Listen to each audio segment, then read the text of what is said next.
Okay, this is a second practice test for the Chapter 7 test. And in the very first problem, we're going to be looking at a verification.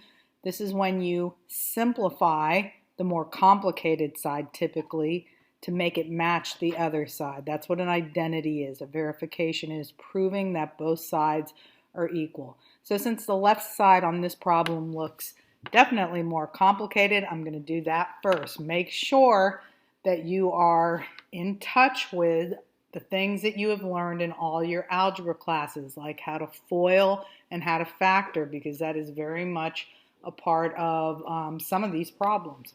So for instance, in this one, you're going to be FOILing here, and that's because this expression, this binomial squared, can be written like this. Anything squared is itself times itself again. It's an expression multiplied by itself. So there we have cotan of x squared. At the same time, we can also write this other one out, which is cotan of x minus 1 squared. So multiplying that expression by itself. And you're not going to really work on the right-hand side. As I was suggesting to you when I taught this, that you should work on the more complicated side. You shouldn't be working on both sides. Pick one side, let it be the more complicated side, bring it to equality of the other side so that you can verify the identity. Okay, this requires FOILing. Anytime you're multiplying a binomial times another binomial, you FOIL. So this would be first times first. You can just use these arrows to remind you of all the things you need to multiply. Outer times outer, inner times inner, last times last. And likewise, you're going to do the same thing over here. So let's start with this one. So cotan times cotan is cotan squared. Square on the cotan, not the x. Cotan times 1 is cotan of x. Cotan times 1 again is cotan of x again. And there is a shortcut for multiplying this, but you know, I don't want to put too much on you, even though it's been used in other classes. Likewise, in the same way that you FOILed here, FOIL this expression times itself. So again, first times first, outer times outer, inner times inner, last times last. That's the FOIL process. Okay, so going cotan times cotan, we have cotan squared x. And then cotan times negative 1 is negative cotan x. And then negative 1 times cotan of x again is another negative cotan x. And then finally, this last arrow, negative 1 times negative 1 is positive 1. So you should draw those arrows just so that you can keep your head on straight regarding what you need to multiply, because when students don't draw these arrows, they're typically missing half of the terms that are supposed to be there. A real common mistake is a student that thinks FOILing is just squaring the front and squaring the back. There's two other terms besides that which evolve as you do the FOILing process. So be careful, make sure you know how to FOIL. Now let's combine like terms, getting rid of anything that can possibly cancel. So we have a cotan x here that can cancel with a negative cotan x. We have another positive cotan x canceling with a negative cotan of x. Then as far as what's left over, we have a cotan squared here and a cotan squared here. So this would be 2 of those. We have 2 of the cotan squared term. So I've combined those two, and then I have 1 here and a 1 down here. That's a 2. Okay, again, I was also saying that you need to be in touch with the things that were just typical in your previous algebra classes, which are FOILing and factoring. They are the emphasis of most algebra classes, and then it never leaves you. Once you learn how to do them, they're in every math class after that. So I have FOILed already, and now I'm going to factor, because if I want to try and come up with an expression that's equal to this, I'm going to need to factor. Because if you remember, the relationship between cotan and cosecant when they're in their squared form has to do with a little Pythagorean identity, which I'll write right up here. That's why I think you should do these practice tests at least a couple of times each. I mean, that's literally how much you need to study for the Chapter 7 test because there's so many formulas to memorize. So the one that relates cotan and cosecant goes like this. I'll just write it up here so it's out of the way. That 1 plus cotan squared is equal to cosecant squared. See, because I've memorized those, I'm already thinking of using that because I can see that two of those terms appear right here in my problem. So I know I'm going to, if I have a Pythagorean identity that relates the two, it's going to help me prove that the two sides are equal. Now what you don't see is the 1 that's in this Pythagorean identity. You don't see that here. Thus the purpose of factoring. When you factor out the 2 on the left-hand side, let me straighten this up a little bit. If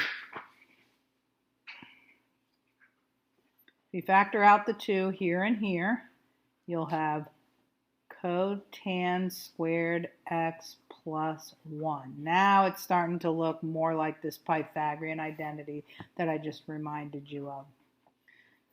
Okay, so now if cotan squared plus 1 is equal to cosecant squared, anytime two sides are equal, you can replace one side, the expression on one side, with what's on the other side. So I can take all of this and replace it. Notice that I am not leaving out one single step. I am showing every little thing leading up to the answer. When I go to grade these identities, your points will be assessed based on how complete your proof is. Missing one line, you lose points. Missing 2 lines, you miss more points. So this is it, completely done from start to finish. I'm showing all the algebra. I'm even mentioning the theorem that I'm going to do a substitution right here. And you can keep copying this right-hand side or just write it one time at the end. Okay, that's complete. That's just a little symbol that means I have completed the verification. Okay, moving to number 2. Problem number 2, you see that unlike number 1, there's no equal sign. So you don't have a left side and a right side. You just have an expression that you are trying to simplify. But again, much of the same thing goes on when you're simplifying. You're using algebra techniques and you're using substitution interchangeably. Okay, the algebra that's going to kick this problem off is what's being suggested right here. That means distribute. So you're going to distribute to this term. Distribute means multiply, of course. I think we all know that. So let's write that as the very first step. That way you're getting rid of the parentheses by distributing. So it's a product. Sine of x times secant of x minus, we're distributing right across that minus sign, and then sine of x again times cosecant of x. Okay, so first I distributed, then the next thing that I'm going to do is start substituting. Anything that is higher in its abstractness than sine or cosine, anything that's more of an elevated definition, because sine and cosine are the bare bones that make up all the other definitions. So we're not going to substitute for that, but things that can be redefined in terms of sine and cosine, you do want to rename those things. And don't forget that there was a minus tangent here at the end. Let me write it now before I forget it. Okay, let's start substituting. You can't substitute for sine or cosine because it doesn't get any more basic than that. However, secant is a more complicated trig function and is made up of cosine. It is said to be the reciprocal. This is how you write a reciprocal, 1 over the reciprocal of cosine. Okay, move on and rename cosecant. That has another name. It is known as the reciprocal of sine. And then this, don't do anything with this because who knows what these are going to turn out to be. Just hold on for a minute and then we'll decide if we want to go as, to the point where we call this sine over cosine. But it may be good the way it is, so let's just hold on. Okay, now actually do the multiplication. So I did substitution. Now I'm going to multiply top times top over its denominator. And then I'm going to go top times top here over its denominator. Okay, then this is, now I see that what would be best in this particular problem is to go ahead and call this what you already know you have down here, because then you'll have tan of x minus tan of x, and that'll get rid of two of the terms. And after all, we are simplifying, so we're trying to bring this down to as few terms as possible. So sine over cosine is defined as tan of x. Sine of x over sine of x, just like anything over itself, divided by itself, is -1. And then we have a minus tan of x here. Show every little thing that you do. So positive tan x cancels with negative tan x, and your final answer is -1. Okay, simplify as much as possible.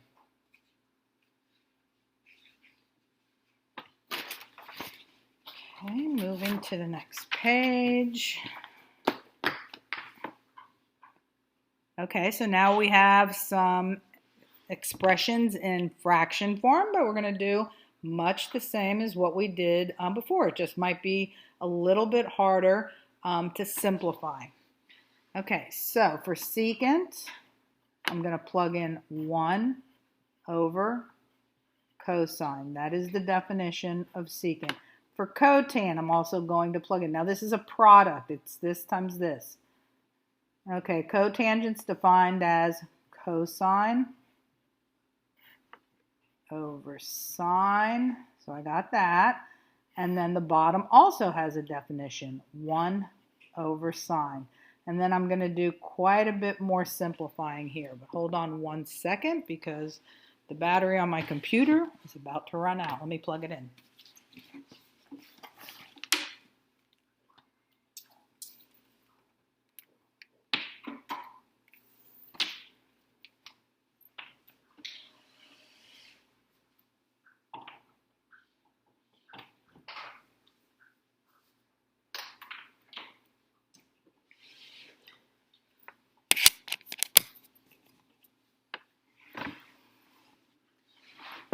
Okay, so continuing with number 3, I can look at what I have in the numerator, noticing that in this numerator here, I do have a double fraction, a complex fraction, that this cancels with this. That's because cosine's in the numerator here, but in the denominator here. So I'm left with 1 over sine of x.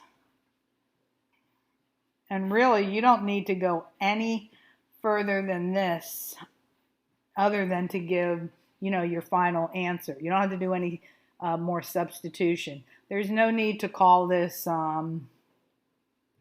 cosecant of x and then rename that cosecant of x. Just as long as whatever you have in the numerator matches exactly what you have in the denominator, it is equal to 1.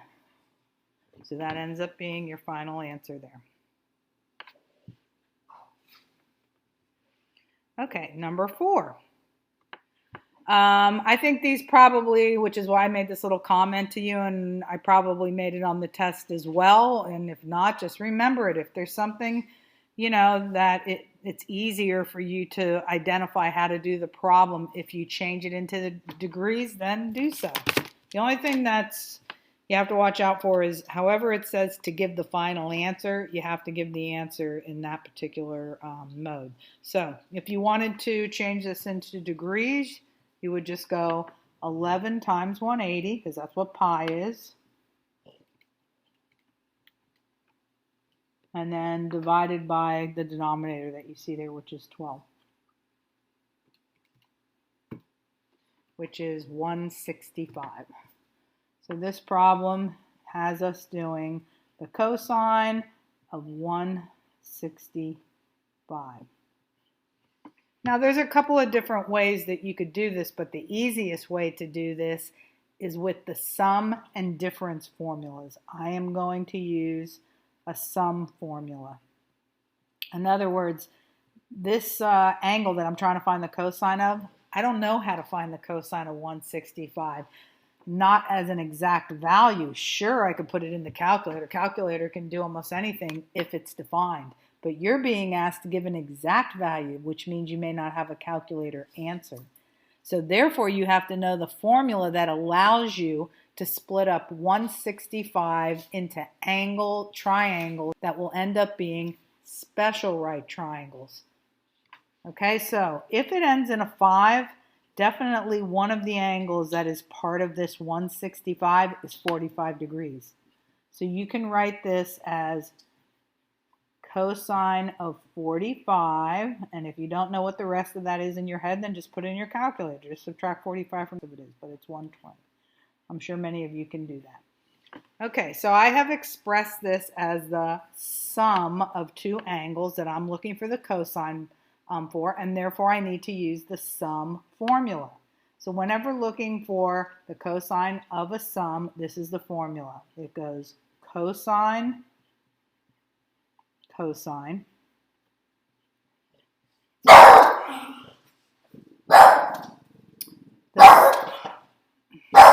I'm so sorry.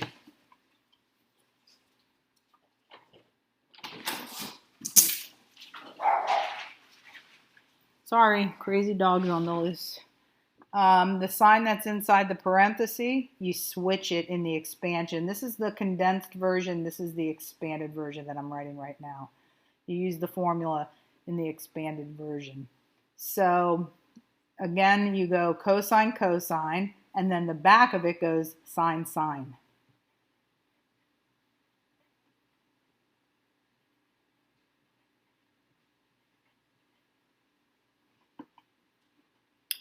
Okay, so you have to know that formula. When you go to do these, you're going to be doing a product here because these are numbers on a special right triangle. This is related to a special right triangle. Now you've done a lot of this, spinning to a particular angle and seeing what special right triangle evolves from that as a result of the reference angle. Cosine of 45, probably a lot of you have that memorized by now, but if this is 45, then it's square root of 2 over 2 for both legs.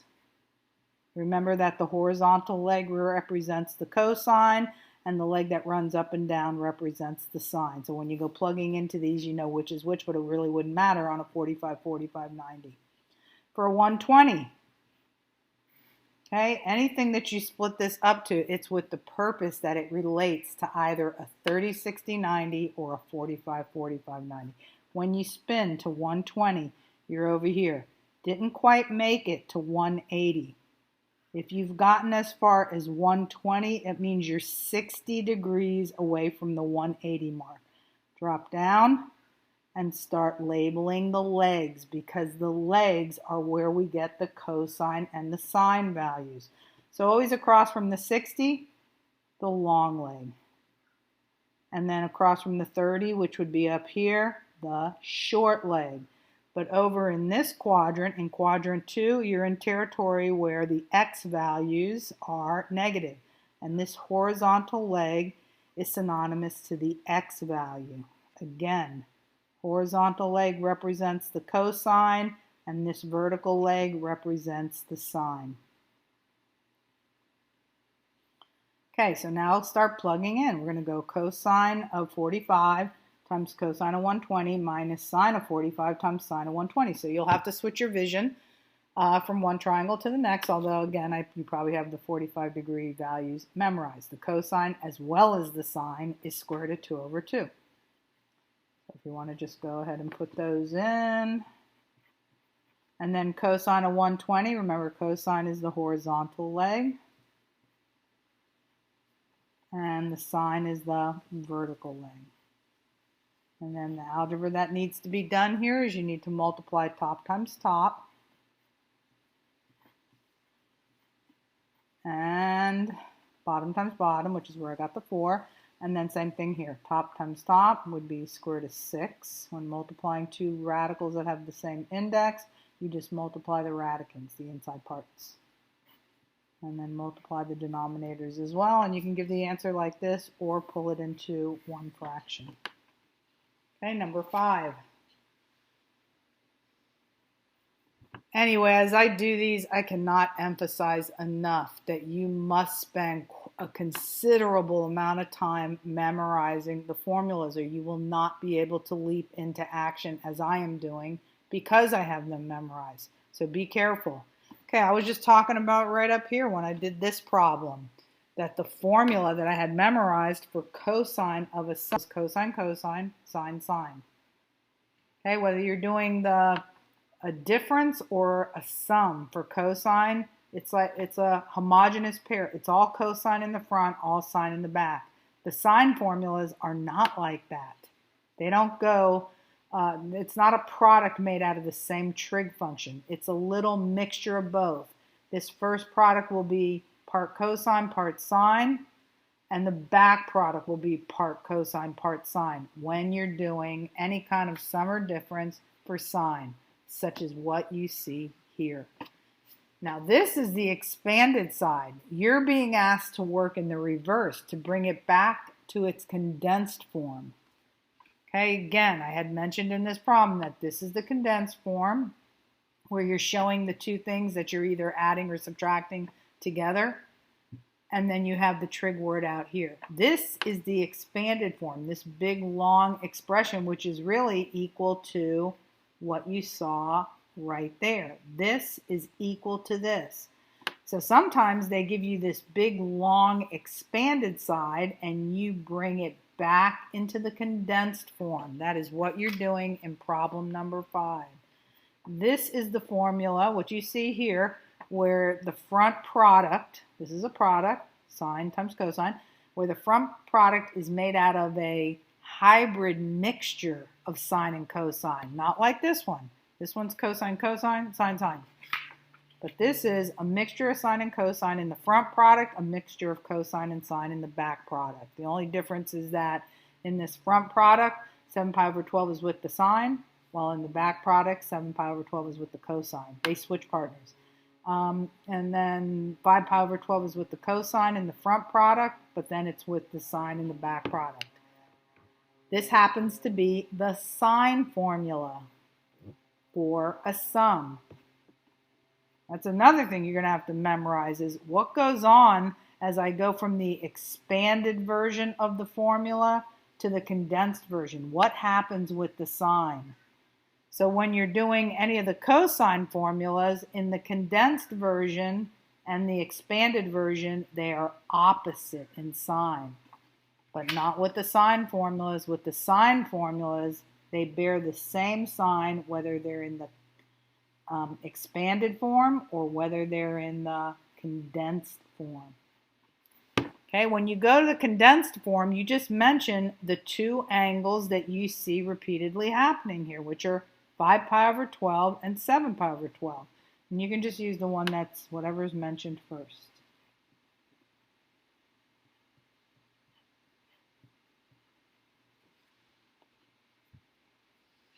Okay, then you can actually bring this, because you have two angles that are both in radian form, you can actually add them together and continue with the problem.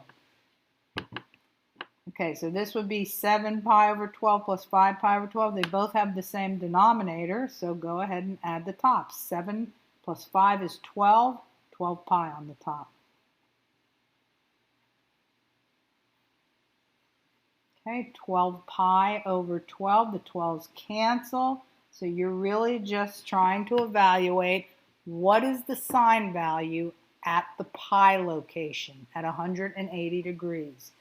So if you do need this drawing, this is the pi location right here. And if you're in a unit circle, this would be 1 unit out, 0 units up in the air. This x value represents the cosine. This y value represents the sine. So what is the sine value at pi? 0. Okay, and that is your answer for number 5.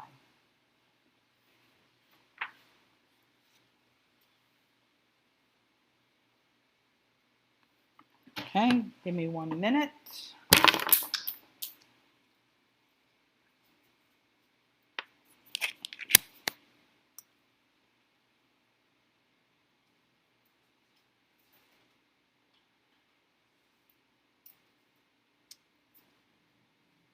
Okay, problem number 6. In problem number 6, they are telling you numbers to put on a triangle. This angle, this thing that you see here, always right next to the trig word is an angle. They're telling you where that angle is. In other words, with this expression right here, they're telling you where to spin. Where you should spin to when you're drawing your picture so that you can put these numbers on the triangle. So you're going to be between pi and pi over 2. That's how this is read. A is between pi and 3 pi over 2. Okay, so that means that your spinning arm is right here. Always travel up to the nearest x-axis to make your right triangle. Tan is known as y, x.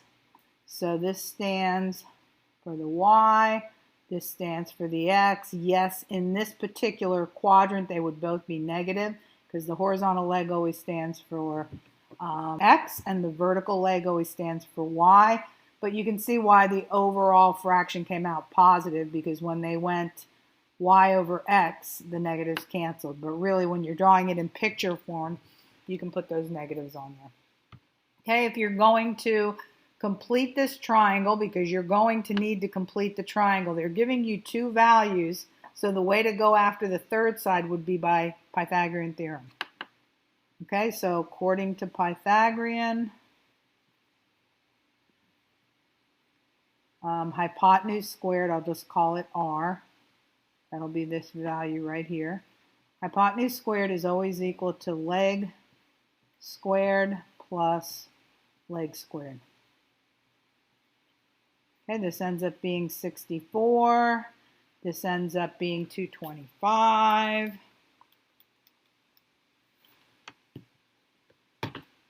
And you don't need to put the negative in, because when you square anything, regardless of whether it's negative or positive, it comes out positive. Then when you add these up, you get 289. So that's what r squared is. And if you want to know what just r is, you take the square root of the r squared that's on the left side, as well as the number on the right side. You then end up with r is equal to 17. Okay, you have all 3 sides of this triangle. This particular type of problem will take you a while. Okay, then notice that you have been given information regarding some other triangle, because now the angle is called B.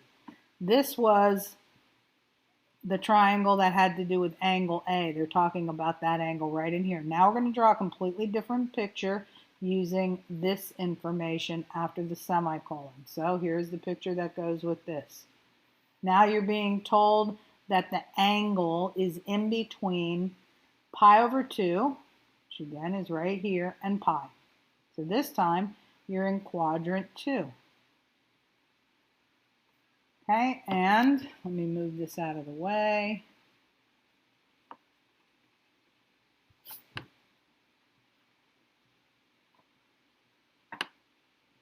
So I can put my numbers there. Okay, so you have to know, in order to get the numbers on the right, in the right location here, on the right sides of the triangle, you have to know the definition for this. Cosine is defined as x over r. X over r. So this 5 is the r. R is always the hypotenuse. That's why I used the r over there. And the x is this piece right here. And then if you wanted to, some of you may already know this, that it's the 3, 4, 5. But if you don't know that, then do Pythagorean theorem. So hypotenuse squared, just like I started this one, is equal to leg squared plus leg squared. We don't know this value right here, the y value. So that would be 25, this would be 9, this would be y squared. Then you would subtract 9 from both sides so that you could solve for y squared.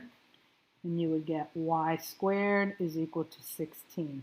Then you would take the square root of both sides and end up with y is equal to 4.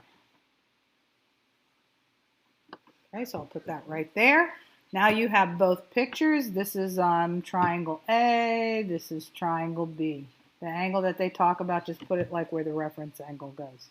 Okay, now you're going to try and find the tan of A plus the tan of B. I may need to break off into some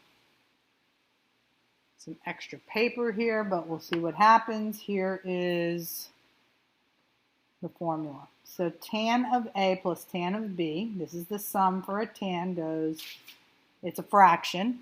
It's tan of A plus tan of B. And then in this bottom of the fraction, it starts with a 1, reverse the sign, and then do a product of the items that were in the numerator. Okay, so I guess I will need some extra paper, and I will just do that right here. So as I continue, I'm going to be looking at triangle B, depending on what thing I'm looking for. Right now I'm looking for the tan of triangle A. Now they had already given me that in the original problem. It was just 8 over 15. By the way, you're really going to probably want to use your calculator to finish the problem. Tan of B, okay, here's tan of B. Here they hadn't given you tan, but you've enabled yourself to get tan because you can just go y over x.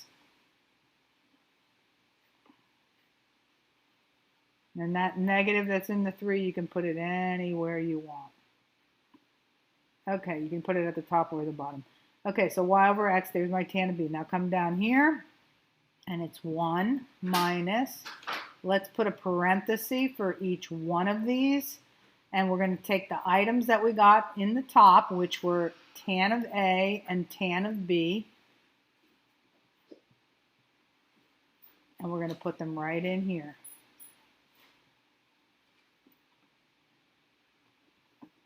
Okay, then we're going to keep going. A positive followed by a negative. Any combination of positive and negative is just a single negative. You're going to be putting that in your calculator. And then cleaning this up a little bit, it is 1. This product right in here would be negative, so it would be minus a negative. So because of this double negative, it's going to be positive. And you can put this in the calculator if you want, or you can just go at least do this part in your head. 8 times 4 is 32, and 15 times 3 is 45. Okay, so maybe get your calculator to assist, or else you gotta, get all these common denominators here. Not that it's that hard, but save you a little bit of work. So 8/15 minus 4/3 minus 4 divided by 3, and then instead of hitting enter, hit math. Just hit the math key right there. Math, enter, enter. And it'll give you one fraction for the top. Get a single fraction on the top, single fraction on the bottom. You just don't put it all in at one time. It's just too easy to make a mistake. Then when you go to do the bottom, it's 1 plus 32 divided by 45. Oops, I hit enter. So just hit math, enter, enter, and it'll give you a fraction. Because you don't want any run-on decimals, or else you are not going to have an exact answer. I want exact answers, not approximations. That's why I'm telling you to hit that. So now one more step. You have a single fraction on top after getting your calculator to assist, single fraction on the bottom, and now you're going to do float and flip. So float this bottom fraction to the top and flip it over. And it's up to you how much of that you do, how much of the remaining steps you do by yourself. That's up to you, but you can at least reduce right here. I'm just going to do that in my head. So 5 goes into 5 once, 5 goes into 45 9 times. You can't reduce going this way, you can't reduce going this way, you can't reduce going this way. So since nothing else is reducible, just go ahead and multiply your numerators and your denominators for your final answer. So it's negative 4 times 9, negative 36. 1 times 77, 77. And that is your final answer. Okay, that's problem number 6. Moving to problem number 7. Guess I'll just go back to the original paper.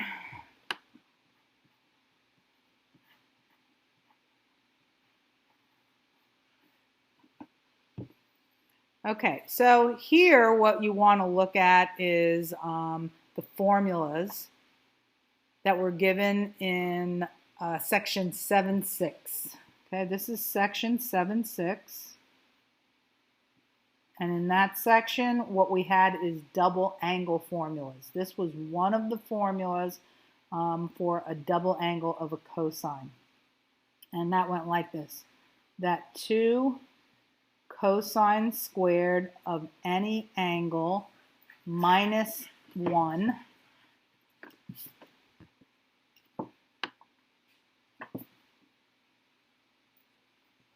is equal to cosine of double that angle. So if you see this expression, you have to know that this expression is one way of stating a double angle, and this is how to state a double angle in its condensed form. So one defines the other.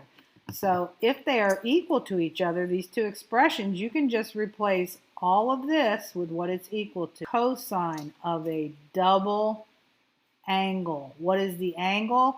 I mean, in the actual definition that they give you in section 7.6, they just use A for the angle, and they try to show you that the same angle should be used in both expressions. It'll be the angle right after the square. That is what you should be doubling. So if there's a 15 right after the square, that's what you should be putting here. That is equal to 2 times 15, and this is in degrees because that was in degrees, is 2 times 15, 30. So you are going to finish this problem by evaluating what is the cosine at 30 degrees. If you need a picture, here it is. I've been training you to show your work through pictures. Okay, so 30 degrees means that this hypotenuse has rotated 30 degrees up in the air, meaning that it's the reference angle. If this is 30 degrees, opposite to 30 degrees is always the short leg, while across from the 60, which would be up here, would be the long leg. And hopefully you know at this point, I've mentioned it over and over again as I've done this second practice test, that the vertical leg always represents the sine and the horizontal leg represents the cosine. You happen to be looking for the cosine. Therefore, your final answer is going to be square root of 3 over 2.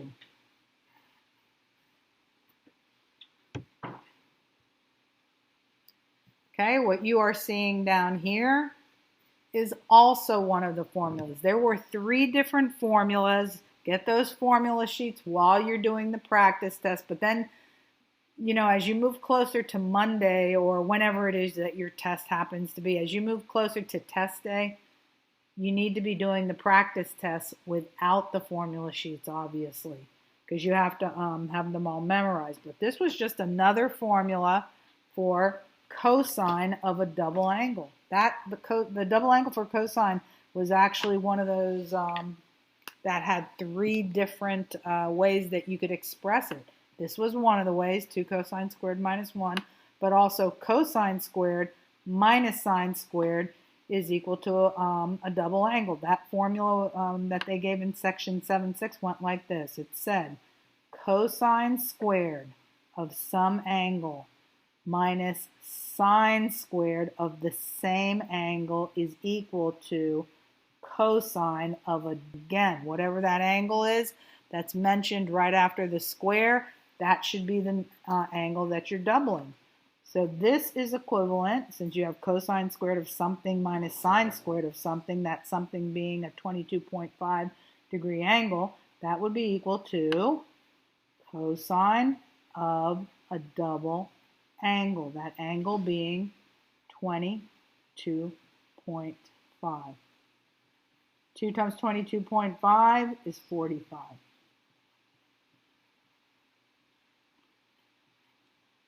Okay, cosine of 45 as well as the sine of 45. That's the triangle where the 2 legs are the same and they are both this. Okay, so your final answer there is square root of 2 over 2. Okay, that completes numbers 1 through 7, and in the next video I'm going to complete the rest of the problems in the practice test.